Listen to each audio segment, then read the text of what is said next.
जय हिंद दोस्तों, मैं आपका दोस्त अनिल कुमार। मेरे चैनल का नाम है एजुकेशन मंत्रा बाय अनिल सर। दोस्तों, मैंने करंट अफेयर्स पे बहुत सारी बातें आपसे की। इससे पहले वीडियोस, छोटे छोटे वीडियोस जारी किए हैं आपको, और बहुत सारे टॉपिक को कवर किया गया।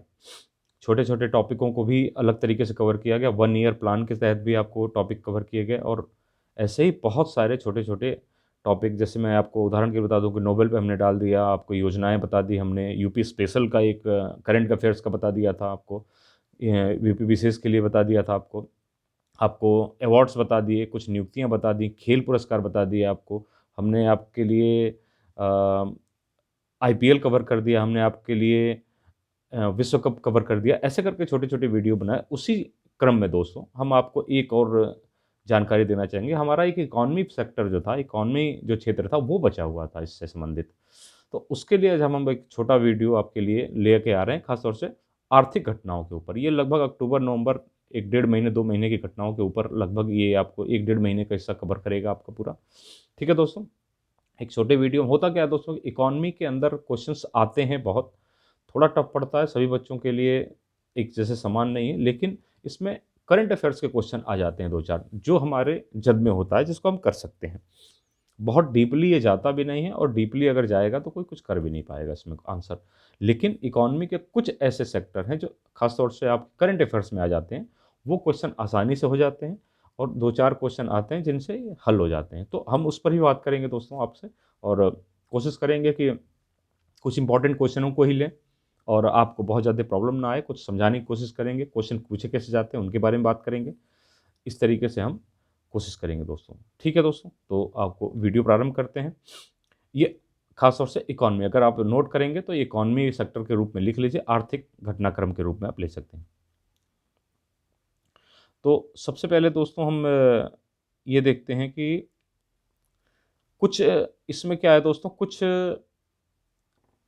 सूचकांक आते हैं, सूचकांक इंडेक्स जिसको कहते हैं इंग्लिश में, और सूचकांक आते हैं इसके अंदर के, जैसे क्या है, वैश्विक खाद्य सुरक्षा सूचकांक 2021 का। ठीक, वैश्विक खाद्य सुरक्षा सूचकांक बहुत इंपॉर्टेंट क्वेश्चन है, जो हमने 1 ईयर प्लान में किया था उसके अंतर्गत भी आया था। इसके बाद अलग से भी हम इसको डिफाइन कर लेंगे आपके लिए।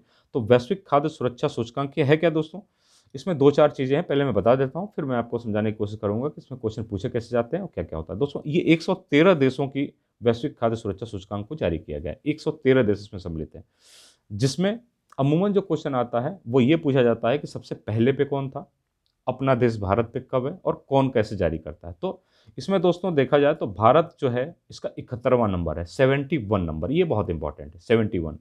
तो जब अगर 71वां नंबर भारत देश का है, तो वैश्विक खाद्य सुरक्षा सूचकांक के अंदर एक नंबर पे कौन था, ये क्वेश्चन बनता है। ये क्वेश्चन कम बनता है दोस्तों, लेकिन ऐसा है कि ये क्वेश्चन कभी कभी और टफ क्वेश्चन के रूप में बनेगा। तो आप वैश्विक खाद्य सुरक्षा सूचकांक के रूप में प्रथम नंबर पे कौन है, तो आयरलैंड है दोस्तों, यूरोप का एक देश है आयरलैंड, वो प्रथम नंबर पे, यानी कि विश्व खाद्य सुरक्षा, जो खाने की सुरक्षा दी जा रही है, मतलब ये कि व्यक्ति को भोजन और खाद्य खाने की जो सुरक्षा है, कि व्यक्ति खाना खा सकता है, उसको बहुत भूखा नहीं रहना पड़ता, उस सुरक्षा, वो कौन सा देश सबसे बेहतर सुरक्षा प्रोवाइड कर रहा है अपने अपने नागरिकों में, अपने नागरिकों को खाना, इस रूप में अगर देखा जाए कि दोनों टाइम खाना कौन सा देश सबसे बेहतर तरीके से प्रोवाइड करा दे रहा है अपने नागरिकों को, तो उसमें आयरलैंड आएगा। इसी क्रम में 71वें नंबर पर दोस्तों हमारा देश भारत है। सोचने वाली बात है, मैंने पिछली बार भी कहा था कि कितनी अजीब बात है कि हमारा देश 71 नंबर पे आ रहा है, जबकि हमारा देश कृषि प्रधान देश है दोस्तों। ठीक है, अब दोस्तों क्या है, क्वेश्चन दूसरा, तीसरा क्वेश्चन क्या बनता है कि इसको जारी कौन करता है। तो दोस्तों, एक लंदन में स्थित एक आपका सोसाइटी है, एक समाज है, जो जिसका नाम इकोनॉमिस्ट इम्पैक्ट, मतलब इकोनॉमिक्स इम्पैक्ट नाम है उसका, और जर्मनी की इकोनॉमिक्स द्वारा इसे डिज़ाइन किया गया है। जो इकोनॉमिक्स इम्पैक्ट है, इसको लंदन में से इसको डिज़ाइन किया है, और इसको जारी किया है कार्टेवा एग्री साइंस ने। कार्टेवा एग्री साइंस ने इसको जारी किया। इसमें बहुत ज़्यादा इंपॉर्टेंट तो नहीं है, लेकिन सरसरी निगाह से कभी अगर बहुत टफ क्वेश्चन बनेगा तो ये क्वेश्चन बनेगा दोस्तों। ठीक है, तो वैश्विक खाद्य सुरक्षा सूचकांक में अगर पूछा जाए तो सबसे इंपॉर्टेंट क्वेश्चन क्या हुआ, 71, जो भारत का स्कोर है। बाकी सबसे एक नंबर पे कौन है, इस तरीके से क्वेश्चन आते हैं। अब दोस्तों क्या है कि नेक्स्ट पे आते हैं, नेक्स्ट क्वेश्चन पे है। अब अगला इंडेक्स जो लिया गया है वैश्विक भुखमरी सूचकांक, मतलब सबसे ज़्यादा भुखमरी कहाँ पे है, सबसे ज़्यादा, और उसमें हमारा देश किस स्थान पे है। ठीक है दोस्तों, तो भुखमरी सूचकांक 2021 का है, जिसमें भारत का स्थान क्या है, 101 नंबर का है, मतलब 101। याद करने के लिए आप सोच लीजिए कि 101, जैसे किसी को अगर निमंत्रण दिया जाता है, आप किसी के यहाँ जाते हैं खाने में, निमंत्रण में, तो भोजन करते हैं तो 101 रुपये देते हैं। और यहाँ क्या है, भुखमरी में भारत की स्थिति क्या है, उसी खाने नहीं मिलने की वजह से भुखमरी जो हो रही है उसमें 101वां स्थान है। तो ये आपको याद करने के लिए मैंने आपको बताया था कि इतना ज़्यादा इफेक्ट होता है कि आपको कोई ना कोई तरीका अपनाना पड़ेगा ताकि आप इसको याद कर सकें। तो वैश्विक भुखमरी सूचकांक में दोस्तों क्या है, भारत का स्थान क्या है, 101वां, जिसको दोस्तों भूख के स्तर को सबसे खतरनाक अंकित किया गया है। ठीक, अब 101वां ना जाके दे दे कि साधारण, बहुत खतरनाक या खतरनाक, इस तरीके का ऑप्शन बना दे तो खतरनाक इंगित किया गया है कि ये खतरनाक स्तर पे है। ठीक है, अब इसको जारी कौन करता है, तो आयरलैंड की एजेंसी है कंसर्न वर्ल्ड वाइड। ठीक है, कंसर्न वर्ल्ड वाइड आयरलैंड की, और जर्मनी की एक एजेंसी है वेल्ट हंगर हेल्प। इन दोनों ने मिल के इसको जारी किया जाता है दोस्तों, इसके द्वारा। ठीक है, तो आपने ये देखा दोस्तों कि हमारा इसमें कुल देशों की संख्या कितनी थी दोस्तों, 116। ठीक है, 116 देशों में इसको जारी किया गया था, जिसमें देश हमारा कितने नंबर पे आया दोस्तों, 101वें स्थान पर आया। ठीक है, अब दोस्तों आगे बढ़ते हैं इसी क्रम में, आपको कि एक दोस्तों नीति आयोग है, आप जानते हैं नीति आयोग, नीति आयोग द्वारा इनोवेशन फॉर यू नामक डिजी बुक लॉन्च की गई है। इनोवेशन, नीति आयोग द्वारा इनोवेशन फॉर यू नामक एक डिजिटल बुक जारी की गई। अब जैसे ही आपने देखा कि नीति आयोग, तो नीति आयोग से सबसे ज़्यादा क्वेश्चन, जो इंपॉर्टेंट क्वेश्चन है दोस्तों, ये पूछा जाता है कि इसका फुल फॉर्म क्या है।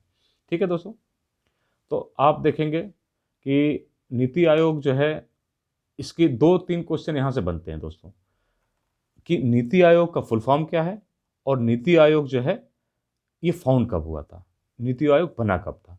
तो नीति आयोग, इसका दोस्तों क्या है, national institute of transforming India, national institute of transforming India, ये तो इसका फुल फॉर्म हो गया। नीति आयोग का पूछता है, अब ये इसका फाउंड कब हुआ था ये पूछ लेता है।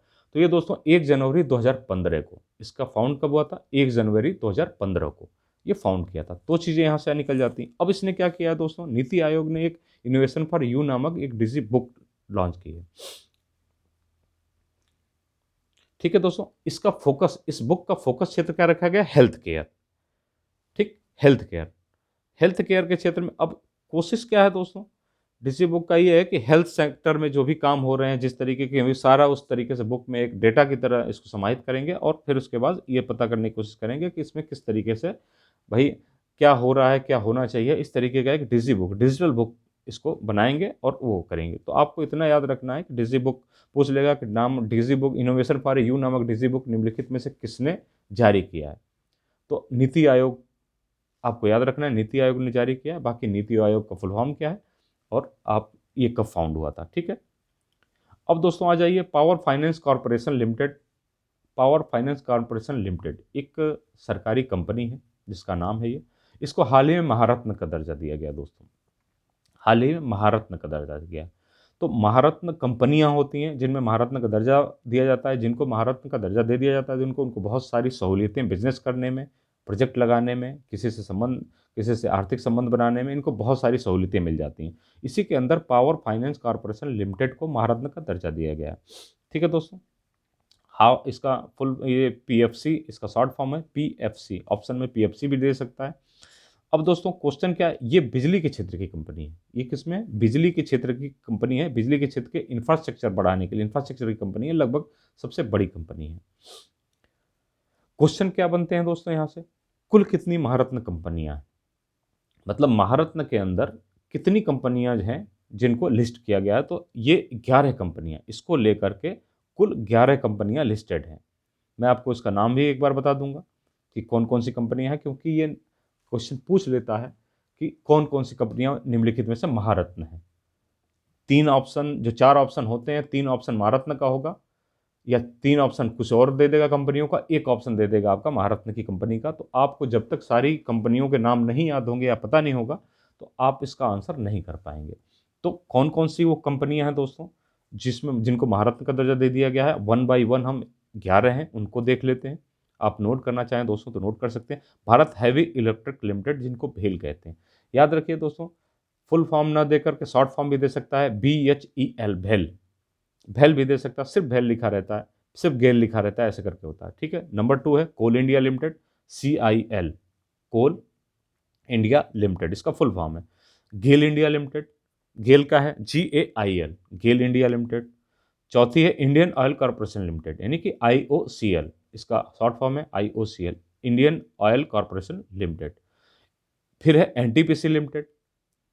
फिर है तेल एवं प्राकृतिक गैस लिमिटेड, ONGC, तेल एवं प्राकृतिक गैस लिमिटेड ONGC है। भारतीय इस्पात प्राधिकरण लिमिटेड, सेल, इसको भारतीय इस्पात प्राधिकरण लिमिटेड क्या कहते हैं, सेल कहते हैं। Bharat petroleum corporation limited, BPCL, Bharat petroleum corporation limited, BPCL, ये 8वीं हो गई। 9वीं है Hindustan petroleum corporation limited, HPCL, sorry, Hindustan petroleum corporation limited, HPCL। 10वीं है power grid corporation of India limited, PGCIL। और 11वीं दोस्तों जो अभी जुड़ी है, पावर फाइनेंस कॉर्पोरेशन लिमिटेड, ठीक, PFC, power finance corporation limited.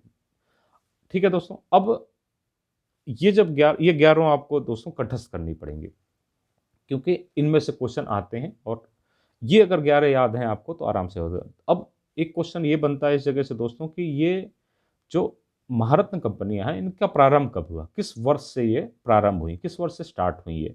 तो ये है दोस्तों फरवरी 2010 में इस योजना की शुरुआत जो की गई थी फरवरी 2010 से की गई थी।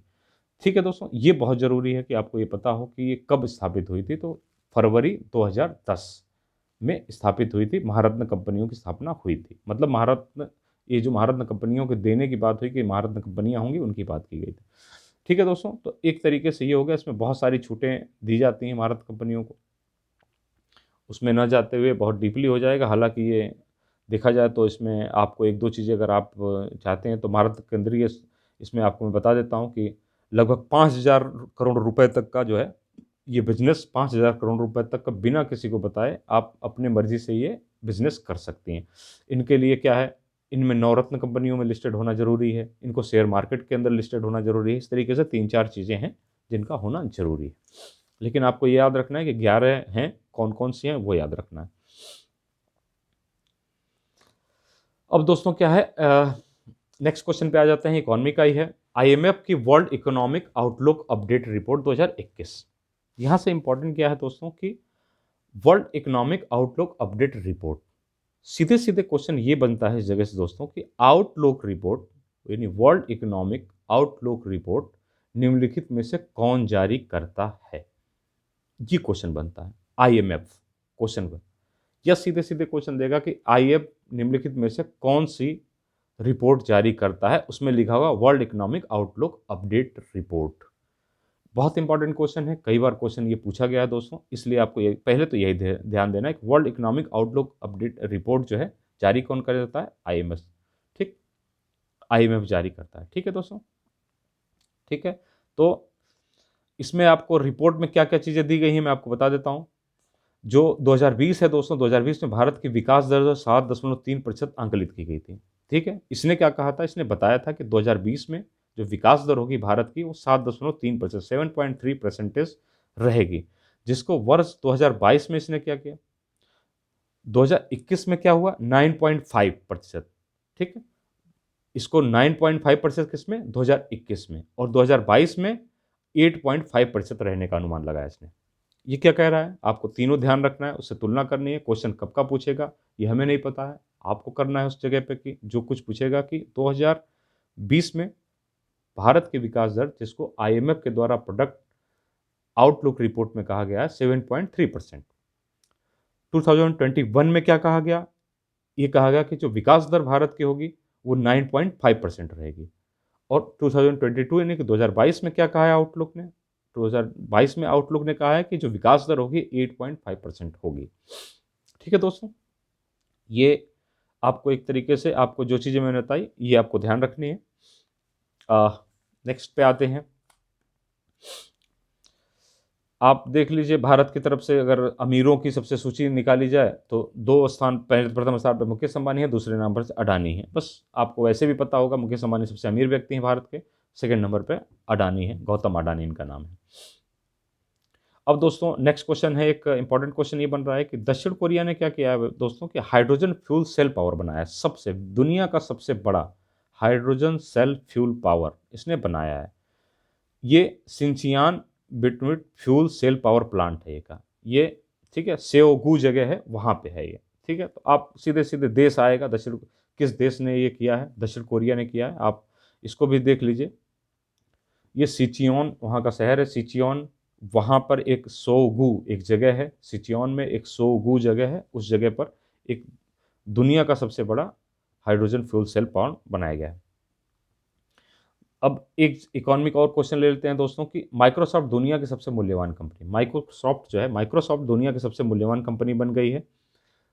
इससे पहले फर्स्ट नंबर पे एप्पल था, एप्पल को पीछे छोड़ते हुए माइक्रोसॉफ्ट दुनिया की सबसे मूल्यवान कंपनी बन गई। इससे बस इतना ध्यान रखना है, वो सीधे सीधे क्वेश्चन ये पूछेंगे कि दुनिया की सबसे मूल्यवान कंपनी निम्नलिखित में से कौन है।